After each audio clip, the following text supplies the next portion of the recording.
So we're going to switch our screen again and see how that affects our login form. So scene, going to reload, and we're no longer getting any more errors. So at the moment, nothing's happening really because we don't really see what's going on.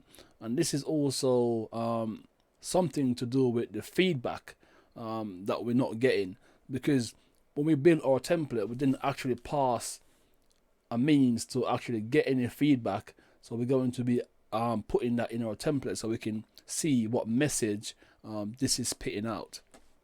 I'm going to switch my screen again, and I'm going to try and locate that template. It's going to be in our template directory, in our layout, and I'm going to try and find that template.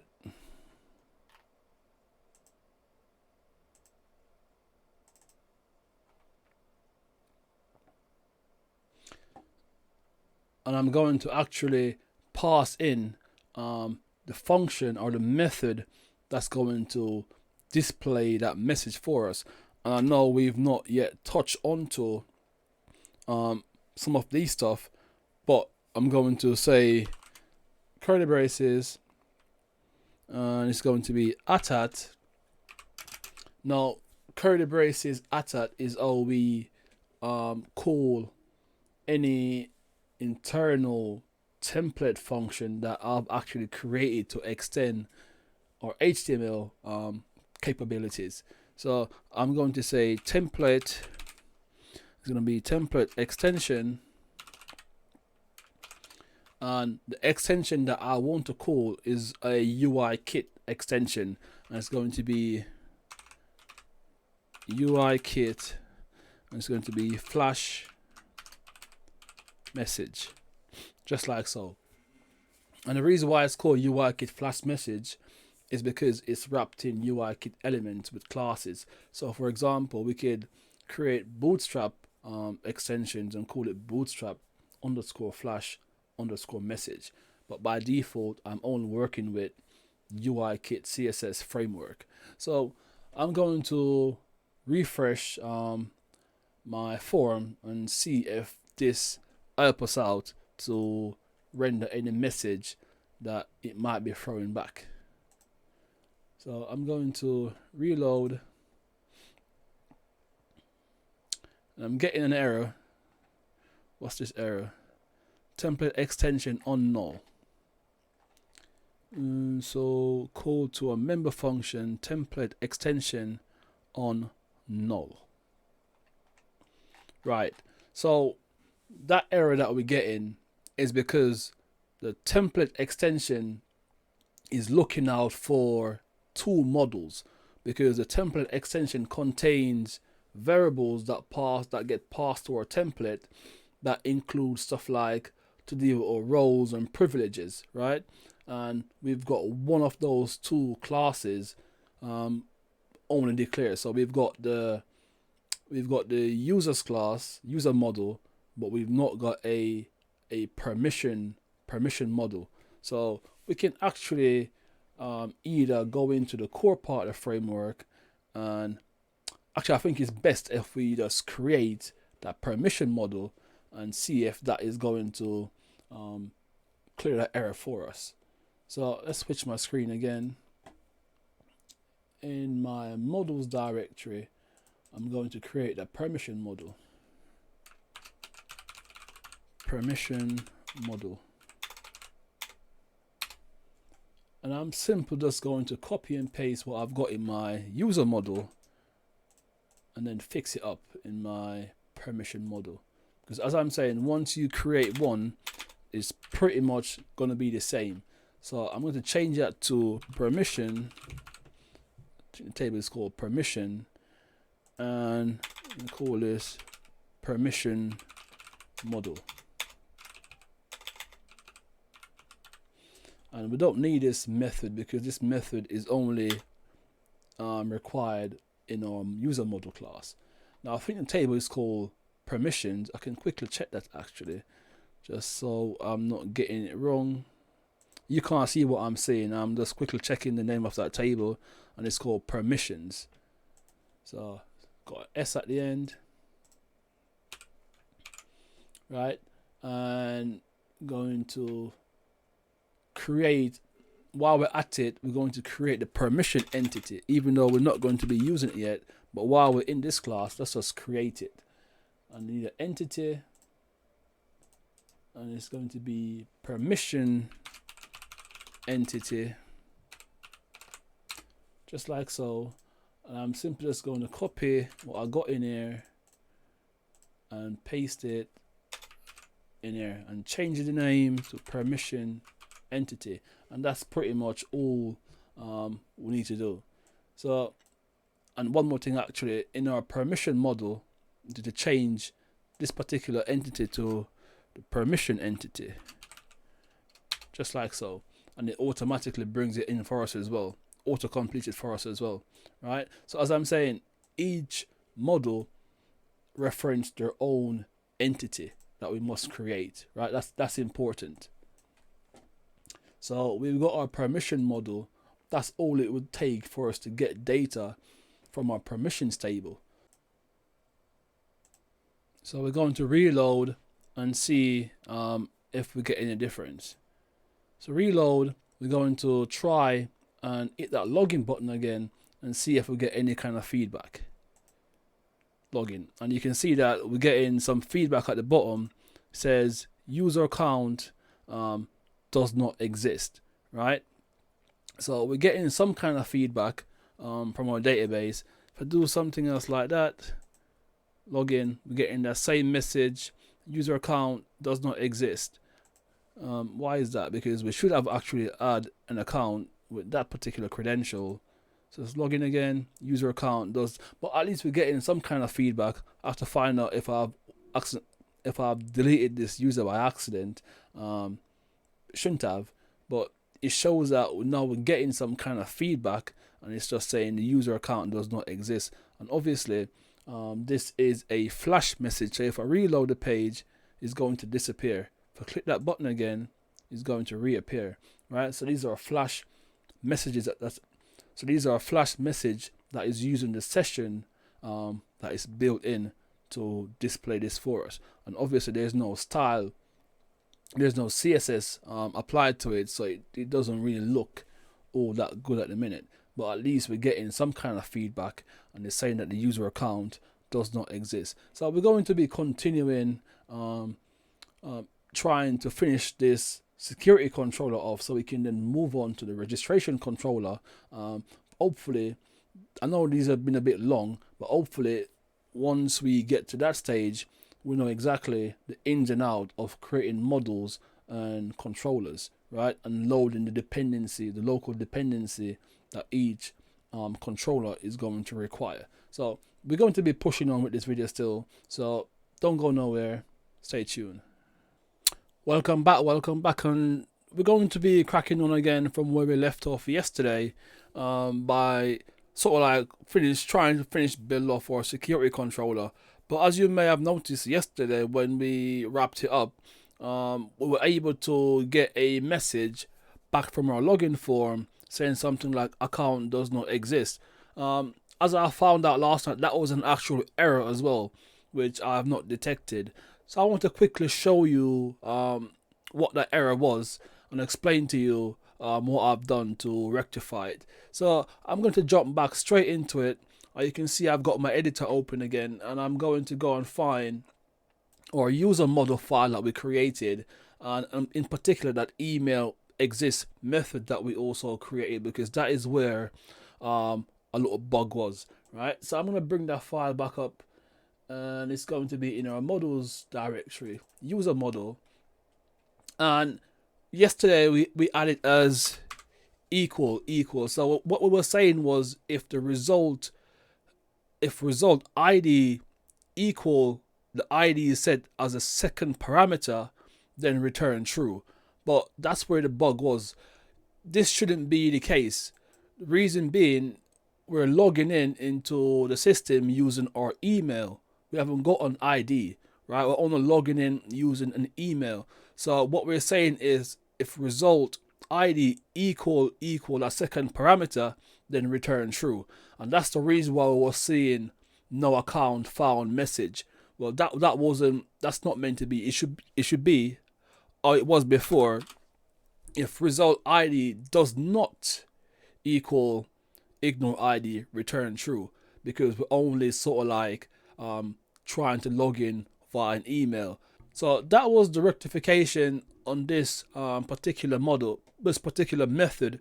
Now we're going to go back onto the front end and we're going to test it out and see what we're getting back. Right, so I'm going to change my screen and I'm simply just going to refresh and I'm going to hit that login button again, and nothing is happening, which is good because I know nothing should happen at this point, because this particular system requires a couple more models to be created for it to do certain things. Because as I'm saying, what I'm going to be doing eventually is creating a user component which is going to contain all of these different classes within the core, which means if we want to sort of like up this user system so we can just quickly use it, it will be a matter of creating a couple of classes within your application directory and importing some classes, and it will just work, right? But at the moment, what we're doing at the moment is we're sort of like building out our user management system. So there's going to be a little bit more that we have to do in terms of there's roles and permissions involved which we have to link. There's the models for those that we have to also create, but we're going to be doing all of those in this video coming up in this video. So I just wanted to point that out. It's a bit of a longer process doing it this way, but at least you get to see all the ins and outs of how I create this complete user management system. So I hit the login button, nothing really happens. That's because I'm suppressing some of these errors. So I can actually unsuppress this error. I'm going to quickly go to a core file and I'm going to, let me show you what I'm doing actually so you can see what I'm doing. So I'm going to go to a core file and I'm going to suppress that, unsuppress that error so you can see what it's actually asking for. So I'm going to go and find it, and I think it's in the roles directory and it's privileged user.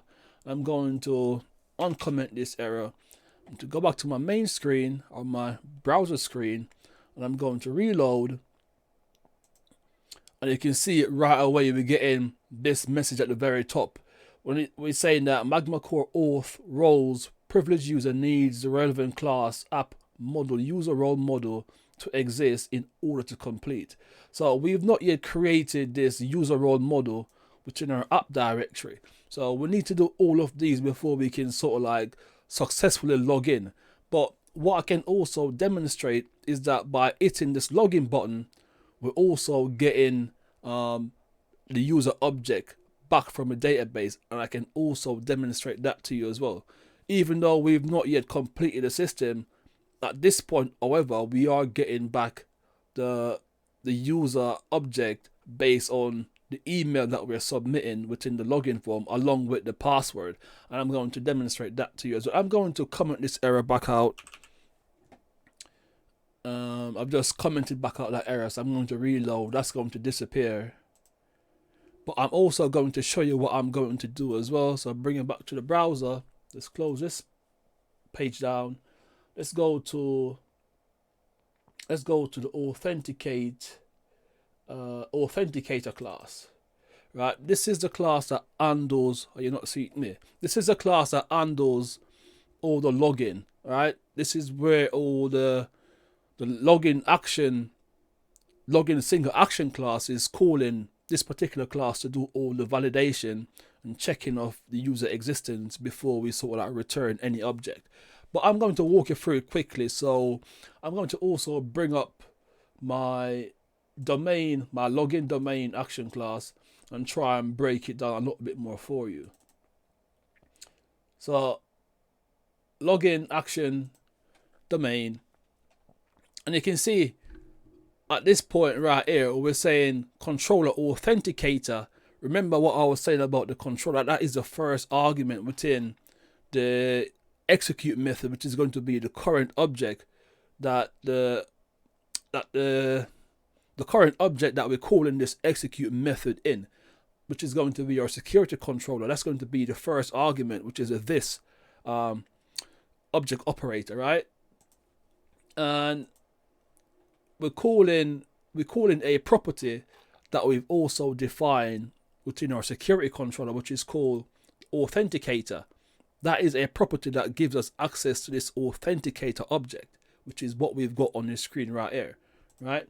So we're calling that in our login action, saying controller Authenticator, and then we get in a method within that particular class called GetValidUser. We're simply passing back that object as the argument for this particular method.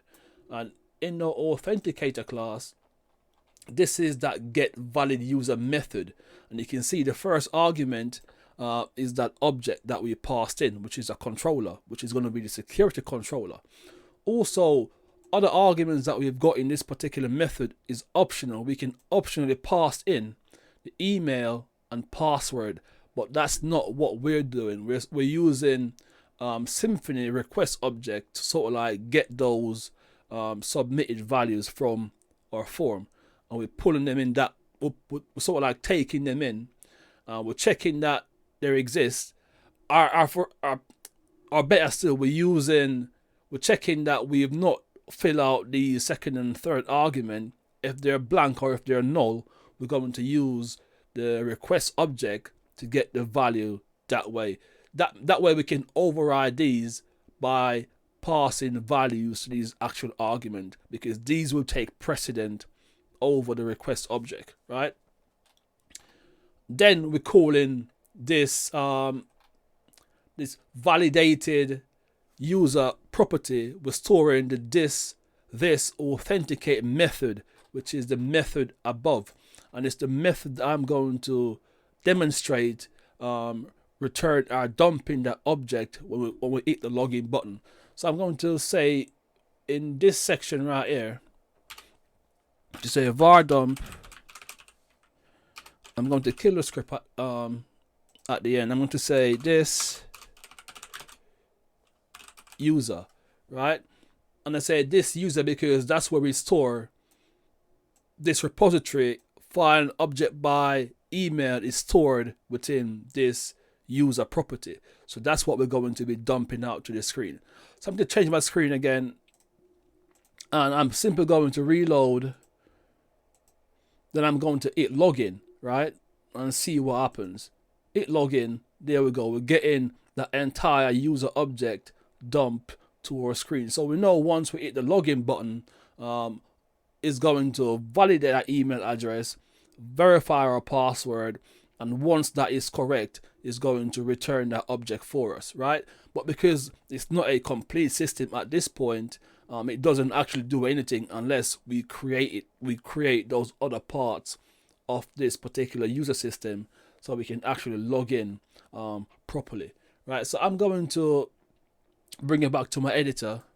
I'm going to get rid of this var dump and try and explain a little bit more about what's going on in this particular class. So back into my login action, you see I've already showed you this GetValidUser method. Then we're calling the GetLogin method, right? Which is what actually logs us in and start a session with some details like or roles and our names and email and gravatar, etc. Right? That's pretty much what this GetLogin method does, and it's at the bottom in our Authenticator class, and it's this GetLogin, which is calling another class called AuthorizeLogin, which is going to do all our session for us, and is going to check if we've hit that remembered me checkbox. And that in itself is going to do some database stuff as well, because when we're checking the checkbox, we're sort of like adding a record to our database. So if you come back at a later date and try and log in, it will use cookies. It will try and fetch that data from a database, verify the hash token, and it will log you in that way as well, right? But that's going to be something that we're going to be discussing at a later point, right? So that's what that GetLogin method does. It's logging us in, and it's actually setting some sessions as well, right? So the next part I want to touch on is this GetAction method, which is equal to true, and only when and only if that is true, then we're going to dispatch any events. And this GetAction method is also defined within this Authenticator class, and it's at the very bottom as well. And it's this method, and I'm simply returning a property called action. So if I scroll back to the top, you can see I've got the action property set as a boolean, protected boolean, and it default to false. Yeah, so it's false by default. And what I'm doing is, as soon as I'm logged in, as soon as the login process is verified, I am going to set that flag. I'm going to set this action property to true, which means we've got a successful login, and I'm returning that in a method. And that's effectively what I'm doing right here. If this is true and equal true, and only when that is true, we're going to dispatch this particular event. That's what I'm doing. You could also dispatch an event if that is false as well. If you want to log something on that particular event, you can do that as well, right? But this is where I'm setting this flag to true. This action equals true only when and only if we've got a object matching the username or matching the email that we've passed in our login form, and only if that user status is set to active. That's the only time we're sort of like changing that flag to true.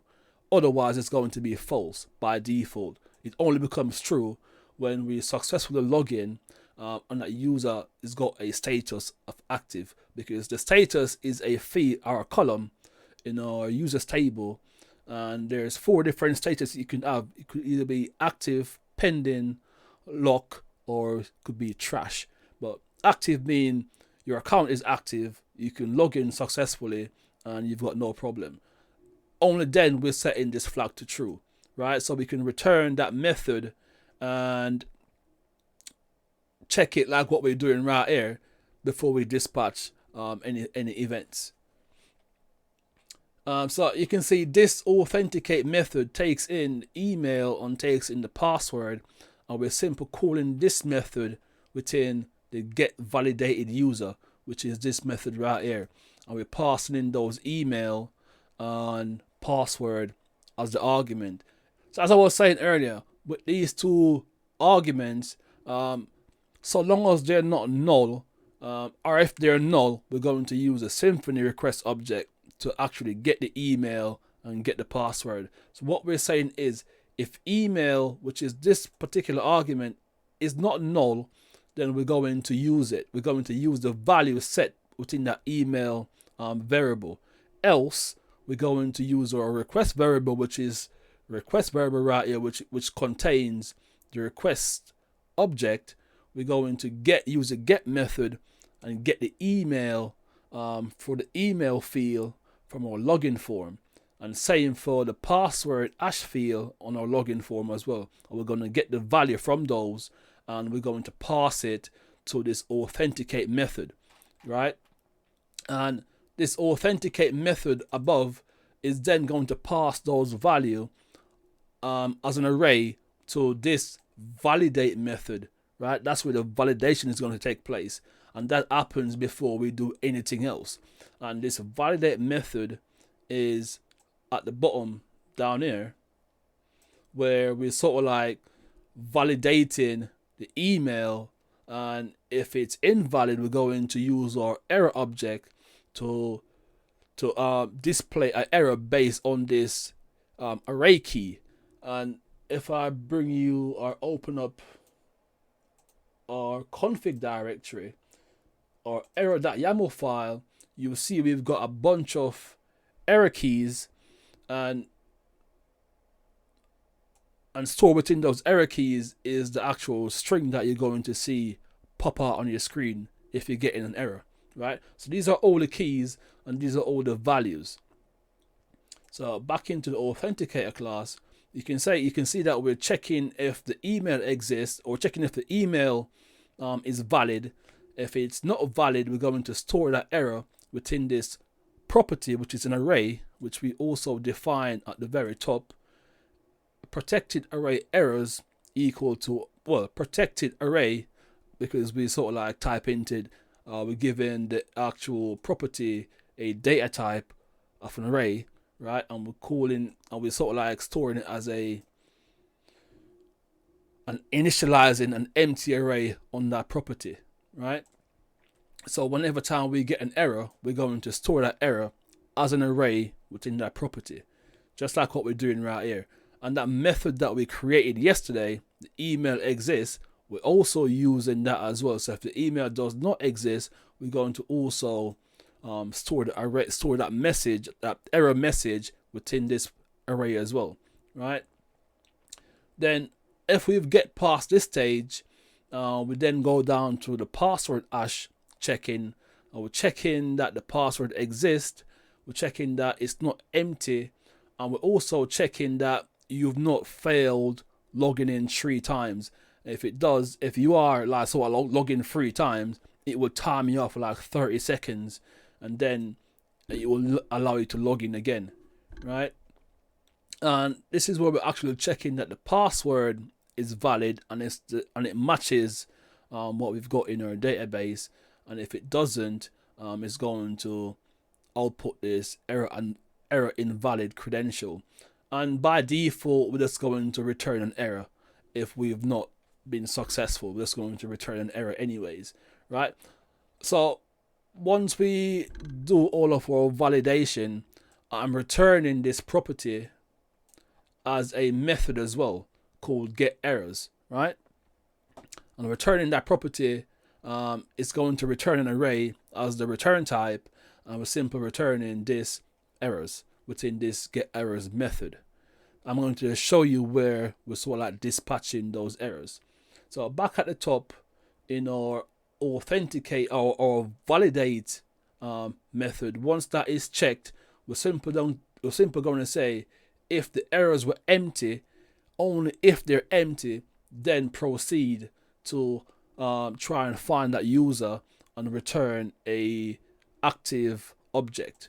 If not, we're going to be dispatching those error within this GetValidated user method, right? So this is that authenticate method above. And what we're saying is, if that wasn't empty, if it wasn't successful, then we're going to dispatch that error using our error object that we have built. We're calling the add error method, and we're passing that get errors method that I just showed you at the bottom of this file. And this method also takes in an object, which is going to be our controller object, right? Because we've got that object variable as the first argument that we've called within our login action, right? That login action right here, controller, which is going to be our security controller object. And the reason why it's asking for that particular argument is because it automatically do all the redirect based on this particular security controller. So you can call the sort of like redirect method, and you can call the flash method or the flash message method using that object property, using that object argument. So back into Authenticator, it takes that object. We're going to be using this object to call the redirect method. Once we dispatch that error, we can redirect back onto the same page, and we simply call the dispatch error on, well, chained on to this add error method, right? And that's how we're able to see the messages flash up on our screen. So I can also demonstrate putting in some incorrect credential, and this is going to operate not in any kind of flash way because we haven't got any CSS set up, but you're going to see one of those messages that is going to display. If I change my screen again, let's reload this page. We should get our login form again. So if I sort of like put an incorrect password in and click on login, you can see that we're getting this unmatched credentials, please try again, right? And the reason why, obviously, as I'm saying, is doing all the validation within our Authenticator class, and a simple check-in that the password matches what we've got in our database, and this is where it's dispatching that particular error from this if statement right here, right? Other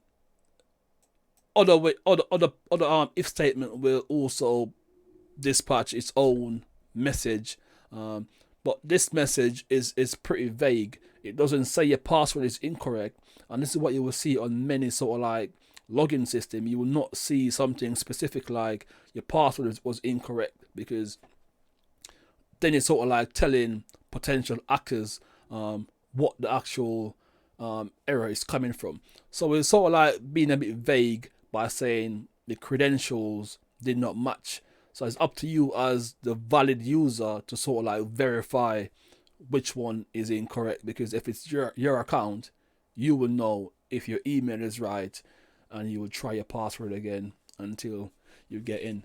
But as I'm saying, with this system, if you log in incorrectly more than 3 times, it's going to display the user failed login message. Right, so that's pretty much what the Authenticator class is. It handles all of our login, validation, and it sort of like sets our session for us and provide our session with information that we can then use within the front end, or if we've got a back end. So just wanting to put a little bit of context on the process of logging in and how that actually works. So let's close some of these files down. As I'm saying, from yesterday's, what we've done yesterday, we sort of like made some change to this email exists method. We're now saying to put in that exclamation operator in, which is going to say if it does not, right, it's not. So the inverse of what we were saying before.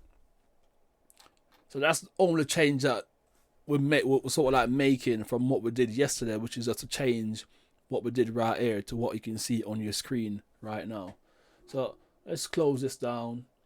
And as I was saying earlier, we know that the system is not complete based on the message that we got about the user role controller. And I also think there's also a permission or user permission control that we must also create as well, because this system is it's linked to the role based access control, which has to be implemented in order for the system to sort of like log us in successfully. So that's what we're going to be creating now, those 2 controller classes, and we're going to attempt to log in again, and then once we do that, we move on to our registration class, and which is going to be pretty simple, because it's simply going to be a controller and the form that we're going to be building again, and then we're going to be moving on to all of our password recovery system, and then our profile building. Then we're going to be looking into building a backend to manage all of those users. Right, so we're going to be creating a couple of models to try and finish up this security controller.